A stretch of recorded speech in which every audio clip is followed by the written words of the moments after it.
Non. Salut tout le monde, bienvenue pour cette toute nouvelle vidéo. Et oui, on est reparti dans le film Marvel. J'ai fait un effort.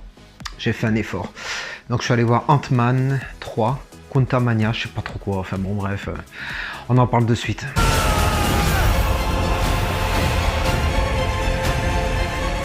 Alors que Hope a repris l'entreprise familiale, Scott profite de sa nouvelle autorité en tant qu'Avenger au point de négliger sa fille Cassie. Et ouais, ça fait longtemps que vous n'avez pas vu un film Marvel sur ma chaîne. Hein. J'ai fait un effort, je me suis dit, bon allez, Cédric, tu aimes Ant-Man, tu aimes beaucoup le comédien Paul Rudd, donc vas-y, franchement, tu vas bien aimer. N'écoute pas ce que disent les autres youtubeurs ciné, c'est ce que j'évite justement de faire quand un film m'intéresse. Donc je me suis dit, je vais pas les écouter et je vais aller me faire mon avis.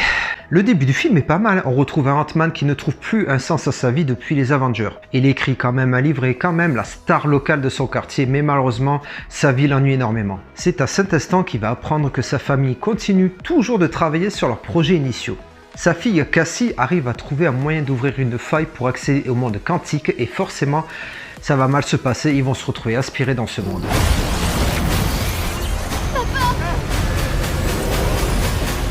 C'est à travers cette quête qu'on va faire la connaissance de Kang le Conquérant, le grand méchant de la phase 5 de Marvel. Malgré un scénario très léger, des décors qui piquent les yeux par moments et des ficelles scénaristiques qui se répètent énormément, j'ai quand même passé un bon petit moment devant le film. Alors certes, je l'aurais oublié demain, mais j'avoue que la classe de Michel Pfeiffer ne me rend pas tellement objectif. Je trouve malgré tout que le film est trop long pour ce qu'il a raconté. L'arc scénaristique tourne juste autour des retrouvailles des personnages principaux. Le nouveau méchant qu'on veut mettre en place ne me fait vraiment ni chaud ni froid. Pas beaucoup de charisme, l'acteur surjoue énormément, alors j'espère que personnellement il sera meilleur dans Creed 3. Et en fait, je ne le sens pas aussi menaçant qu'un Thanos. Ses intentions sont caricaturales. Oui, je suis le méchant, je vais tout détruire. Et son costume, voilà, le costume de Power Rangers qui fait cheap, mon dieu. Je ne comprends pas ce que veut faire Marvel, mais cela fait bien longtemps que les films ne sont plus d'aussi bonne qualité qu'à l'époque. Et je pense très sincèrement qu'ils vont décevoir beaucoup de fans. Si je suis allé voir ce film, c'est parce que j'adore Paul Rudd. Je le mets au même niveau que Hawkeye parce que j'adore le fait qu'ils ont une vie qui se rapproche plus des gens. Ils ont une famille et ils ont du mal à gérer leur vie personnelle et leur vie de super-héros. Et pourtant, dans ce film, on ne voit pas beaucoup Ant-Man. Alors c'est top que sa fille soit mise en avant parce que j'imagine qu'elle va prendre sa place, mais malheureusement, c'est au détriment du personnage principal. Il y a quelques blagounettes, vraiment, c'est tiré par les cheveux, c'est rigolo par moments, mais vraiment, ça vole pas très haut. Même les scènes post-génériques, franchement, ne m'intéressent même pas. De toute façon, j'ai même pas regardé les séries, j'ai pas Disney+, mais même ça m'intéresse même pas. De toute façon, ce grand méchant, là, Kang, là, vraiment, mais oh là là, il est vraiment pas charismatique. Franchement, il fera même pas peur aux Avengers. Je sais même pas sur quelle base scénaristique ils vont partir avec un méchant comme ça, quoi. Ce n'est pas une méga purge comme on peut l'entendre partout, mais c'est vraiment pas du tout un chef-d'œuvre. Il y a trop de CGI, mon dieu, c'est dégueulasse. Par moments, c'est dégueulasse. Et les fonds verts se sentent à 3 km, surtout quand le réalisateur se met à mettre des décors flous derrière les acteurs. Alors là, c'est encore pire. En plus, j'ai pas accroché l'univers. C'est pas Ant-Man, ça, le royaume quantique, là, je sais pas trop quoi, là, c'est pas du tout Ant-Man.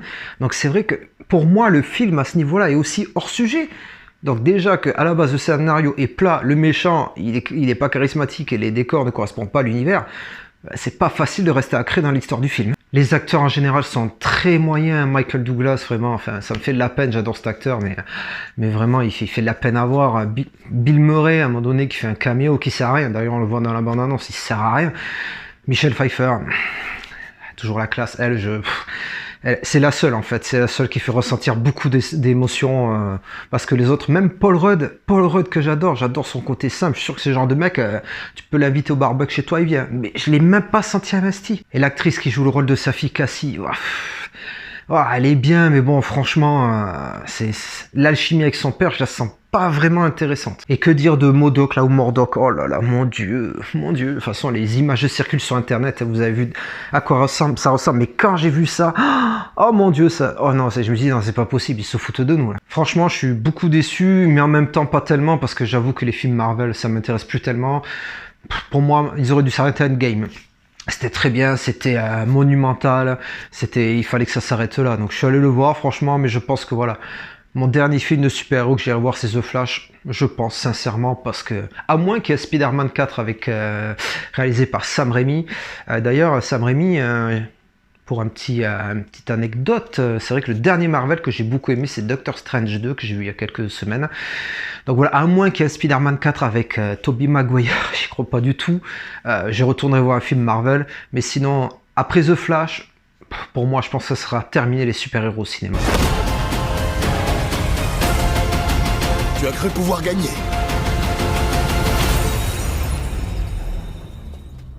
Pas besoin. Du moment qu'on perd tous les deux. Voilà, cette toute nouvelle vidéo est terminée. N'hésitez pas à me laisser des commentaires. Dites-moi ce que vous avez pensé du film, si vous êtes du même avis que moi ou de certains youtubeurs qui l'ont descendu. Abonnez-vous si cela vous plaît. Et moi, je vous dis bien sûr à très bientôt pour une prochaine vidéo. Ciao!